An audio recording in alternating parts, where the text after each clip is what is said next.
All right, let's talk about the impeachment. This poor guy. I mean, his everything Trump touches turns to garbage. It really does. Not gold? Not gold. No, he surrounds himself with gold, and then as soon as Slowly, he touches it, it turns to garbage. It's the reverse Jesus. Except he's the closest thing we've seen. Reverse Midas. Midas. Also Midas. Yeah, I'm not hitting on all cylinders today. Damn it. Here is Bruce Castor with his opening remarks, basically saying, like, we had to change everything when we heard that they actually had a case. Here it is. I'll be quite frank with you. We changed what we were going to do on account that we thought that the House manager's presentation was well done. And I wanted you to know that we have responses to those things. I thought that what the first part of the case was, which was the equivalent of a motion to dismiss, was going to be about jurisdiction alone. And one of the fellows who spoke for the House managers, who was a former criminal defense attorney, seemed to suggest that there's something nefarious that we were discussing jurisdiction and trying to get the case dismissed. But this is where it happens in the case, because jurisdiction is the first thing that has to be found. We have counter arguments to everything that they raised, and you will hear them later on in the case from Mr. Van der Veen and from myself. Mr. Van der Veen is the lawyer who sued Trump last year in 2020. Yeah, for fraud.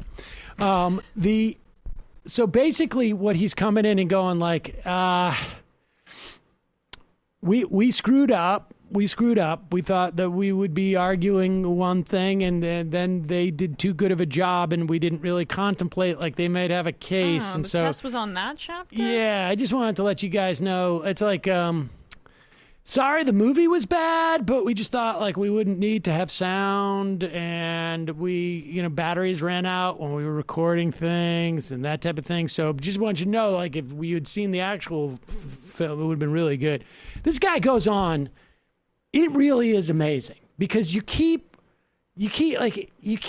watching this guy's opening remarks and you're thinking like, oh, okay, this is the old, like, I'm trying to ingratiate myself. And here comes, I'm slow wind up and then here's the fastball. Yeah. And then it's just like slow wind up into slower wind up into slow wind up. And then it doesn't go anywhere. No, and then it's Fauci's first pitch in the Nationals game. Here exactly. It just sort of like dribbles in each time. Mm-hmm. Here is him talking about he keeps going on. It's really just like you feel like he is looking at his notes and he realizes like, I brought the wrong notebook. And he had said just before he went up to the podium, he goes like, Billy, grab me the blue notebook. It's in my briefcase downstairs in the bathroom. And he's just like going along, just like trying to vamp, waiting for someone to bring his real notes in. Here he is. Let's play clip number 3. This is where he's like talking about how weird it is the way that people like refer to their senators. It's funny. This is an aside, but it's funny. You ever notice how when you're talking or you hear others talking about you, when you're home in your state, they will say, I talked to my senator, or I talked to somebody on the staff of my senator. It's always my senator. Why is it that we say my senator? We say that because the people you represent are proud of their senators. No, it's because they are the senator from their state. How, I'm trying to even think, what the other construction would be. My state's senator. I'm sorry, Mr. Castor, that people colloquially use a shorthand, but that doesn't actually translate into pride. I spoke to my state's federal senator. Oh. I spoke to the individual who represents this state in the federal Senate. And one of the 2 bicameral houses. Anyways, not my senator. I'm sorry. I don't have pride in that person. No, it's you don't own the senator. The individual and what's also amazing about that is it didn't come off as an aside. He seemed to it was it was just the most bizarre presentation. Here he goes. Now, pick up number 4. He's just like meandering through this stuff. Number 4. Don't know about off the top of my head, but each one of them, once there was the vacuum created that the greatest deliberative bodies, the Senate of Greece sitting in Athens, the Senate of Rome, the moment that they devolved into such partisanship, it's not as though they ceased to exist. They ceased to exist as representative democracy, both replaced by totalitarianism. Go play clip number 2. He's also full of stuff like, he gives these examples that are supposed to be illustrative, and he clearly hasn't even given any thought to them because he's not specific in any way. Go play number 2.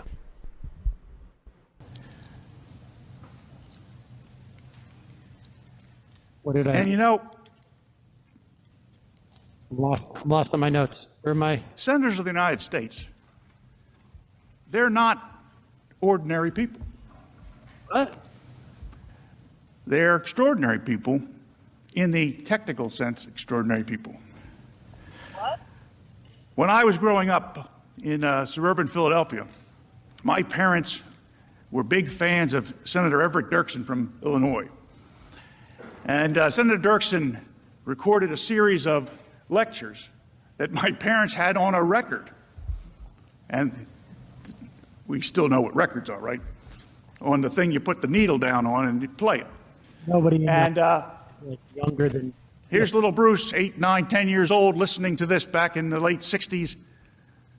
And I would be listening to that voice. If you ever heard Everett Dirksen's voice, it's the most commanding, gravelly voice that just oozes belief and sincerity. Must have been a phenomenal United States senator. He doesn't talk about ordinary people as we do in the law. We apply the ordinary person standard. He talks about extraordinary people. He talks about gallant men, was the name of the album. And now, of course, in the sign of the times, gallant men and women. And I would watch television, and I would watch Senator Goldwater or Senator Byrd or Senator Mansfield, Senator Dole, and I would be fascinated by these great men. Senator. And everybody's parents. What is he talking about? Yeah. I thought he was going to go somewhere with Dirksen. He's just talking about how, he loved his voice. I remember when I was younger, and there were politicians. Yeah.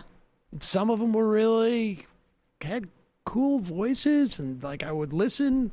I've been interested. I just want you guys know, I've been interested in the Senate since I was a kid. So this is like when I would, try to talk in class when I was stoned or something like that. Wait, what? You went to class stoned?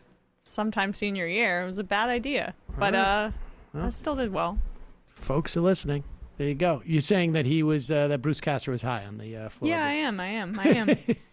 Honestly, that would have been if he had just finished the whole thing and said look, I am so baked right now. I can't stop even tell you. It's just let's just forget about this. Let's forget about it. Come on, man. Everyone's an extraordinary person, man. You guys are great. He's great. What happened here was not good, but let's just forget it. You guys all great. You guys got all I didn't have my great notes. voices. I didn't have my notes. But yeah, this is really I didn't have my notes. The vibe of there's nothing on my notes. I didn't I left my other notebook. So, all right, here's what really happened. When I got to the Senate, I was like, I got to go to the bathroom. I left my bag in there. I told Billy to go down and get it. Apparently somebody moved it because they thought it was a bomb. And I didn't want to say anything at the beginning of this because I didn't want to disappoint everybody. I was really excited to be here and just, I don't know. Can we just... All right. I mean, it is the vibe of somebody who didn't prepare for a presentation. Oh, we're supposed to do PowerPoint? Oh, I didn't man. know. I didn't know I this thought was going it to was be on an the oral test. I presentation. had no idea. And I thought we were talking about our favorite senator, not about impeachment. Oh shit, dude.